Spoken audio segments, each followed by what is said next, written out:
Hello friends, welcome to PHP Advanced Tamil tutorial. நான் ஜீனோ. போன கிளாஸில் பார்த்தோன்னா சர்வர் வேரியபிள்லேயே ஸ்கிரிப்ட் நேம் பற்றி பார்த்தோம். ஸோ அப்போ வந்து அதிலே ஹோஸ்ட் நேம் பற்றி பார்க்க போகிறோம். ஸோ இப்போ வந்து நான் பார்த்தீங்கன்னா index.php அப்புறம் header.inc.phpன்ட்டு 2 பேஜ் மட்டும் வச்சுருக்கேன். ஸோ இப்போ நம்ம ஒர்க் பண்ண போகிறது என்ன அப்படின்னா, நம்ம ஹோஸ்ட் நேம் அப்படின்றது நம்மளோட ஹோஸ்ட் நேம் என்ன அப்படின்றத நம்ம தெரிஞ்சுக்கிறதுக்காக. ஸோ இப்போ நான் அதை மட்டும் எக்கோ பண்ணுறேன்.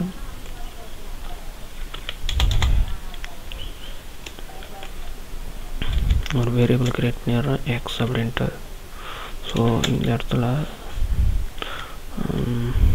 $_server பாக்கெட்டுக்குள்ளார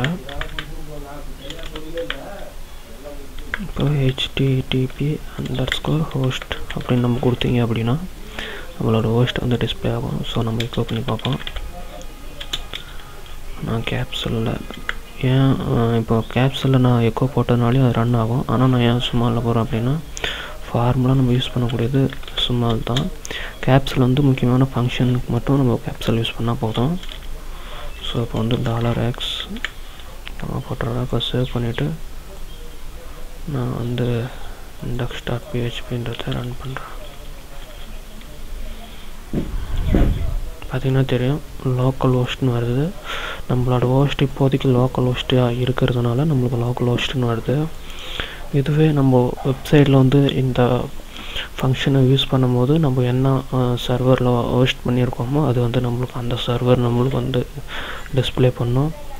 ஸோ இப்போது நம்ம வந்து பார்த்தோன்னா இந்த மாதிரி தான் ஒர்க் பண்ணணும் அப்படின்னால டேரெக்டாகவும் நம்ம இதை நான் எடுத்துடுறேன். இதை அப்படியே காப்பி பண்ணி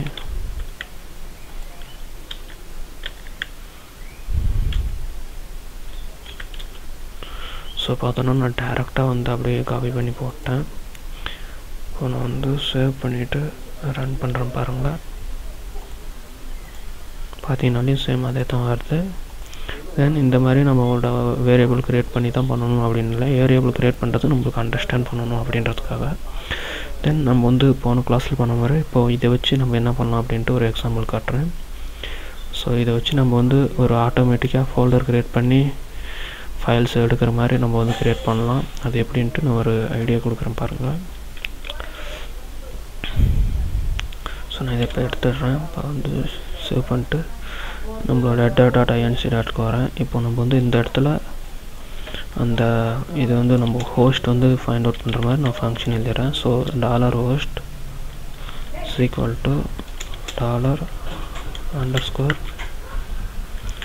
$_server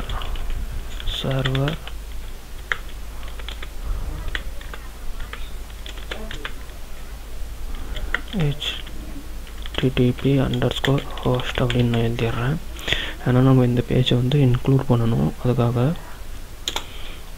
இப்போ வந்து இந்த இடத்துல இன்னொரு வேரியபிள் க்ரியேட் பண்ணுறேன், இமேஜஸ் அப்படின்ட்டு. இது எதுக்கு அப்படின்னா நம்ம ஒரு ஆட்டோமேட்டிக்காக ஒரு இமேஜ் ஃபோல்டர் வந்து க்ரியேட் பண்ணணும் அப்படின்றதுக்காக பண்ணுறேன். நம்ம எந்த பேர் வேணாலையும் கொடுத்துக்கலாம். ஸோ நம்ம வந்து இப்போ ஒரு இமேஜ் ஃபோல்டர் க்ரியேட் பண்ணுறதுனால இமேஜஸ்ன்னு கொடுக்குறேன். இமேஜஸ் / போட்டாரேன். ஸோ இப்போ இது என்ன பண்ணோம் அப்படின்னா, நம்மளோட ஹோஸ்ட்டுன்ற வேரியபிளில் வந்து நம்ம என்ன ஹோஸ்ட்டு இருக்கும் அப்படின்றது வரும். ஸோ இப்போ நம்ம எக்ஸாம்பிளுக்கு நம்மளது ஹோஸ்ட் பார்த்தோன்னா லோக்கல் ஹோஸ்ட். ஸோ லோக்கல் ஹோஸ்ட்டுன்றது இங்கே வந்து ட்ரான்ஸ்ஃபர் ஆகும். லோக்கல் ஹோஸ்ட் / இமேஜஸ் அப்படின்ற ஒரு ஃபோல்டர் அது ஆட்டோமேட்டிக்காக க்ரியேட் ஆகி இமேஜஸ் அப்படின்ற வேரியபிள் வந்து நம்மளுக்கு வந்து டிஸ்பிளே ஆகும். ஸோ நான் வந்து இப்போ சேவ் பண்ணிட்டு இப்போ வந்து பக்கம் வந்து நான் அதை ரெக்வயர் பண்ணுறேன். ஏன்னா இது வந்து கன்ஃபார்மாக நம்மளுக்கு வேணுன்றதுனால நான் ரெக்வயர் பண்ணுறேன். இன்க்ளூடு கூட பண்ணலாம், அதில் ஒன்றும் பிரச்சனை இல்லை. இதில் ரெக்வயர் வந்து நம்ம என்ன ஃபைலுன்றதை போடுறோங்க, header.inc.php அப்படின்றது. ஸோ இப்போ நான் இதை இன்க்ளூட் பண்ணிட்டேன்.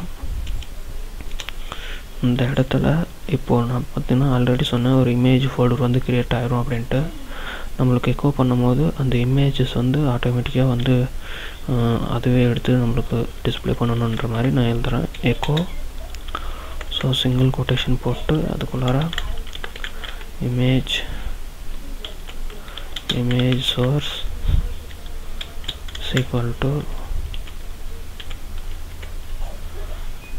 இந்த இடத்துல இமேஜ் சோர்ஸ்குள்ளார தான் நம்ம வந்து அது இமேஜ் சோர்ஸ்ன்றது பார்த்தோன்னா எக்கோ பண்ணும்போது இமேஜ் சோர்ஸ்ன்றது உங்களுக்கு தெரியும் ஆல்ரெடி, அதாவது HTML கோடிங். ஸோ இதுக்குள்ளார என்ன இமேஜ்ன்றதை நான் வந்து இது பண்ணணும்.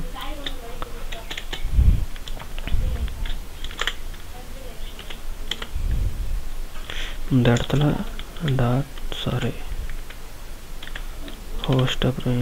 ஹோஸ்டில் இமேஜஸ்.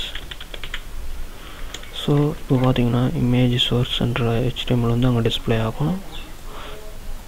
அதோட நம்மளோட இமேஜ்ன்ற ஃபோல்டர் வந்து அது ஆட்டோமேட்டிக்காக எடுத்துக்கும்.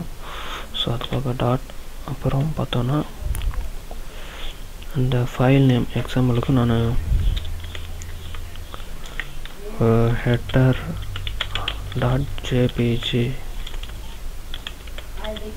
அப்படின்னு ஒரு ஃபைல் வைக்கிறேன்.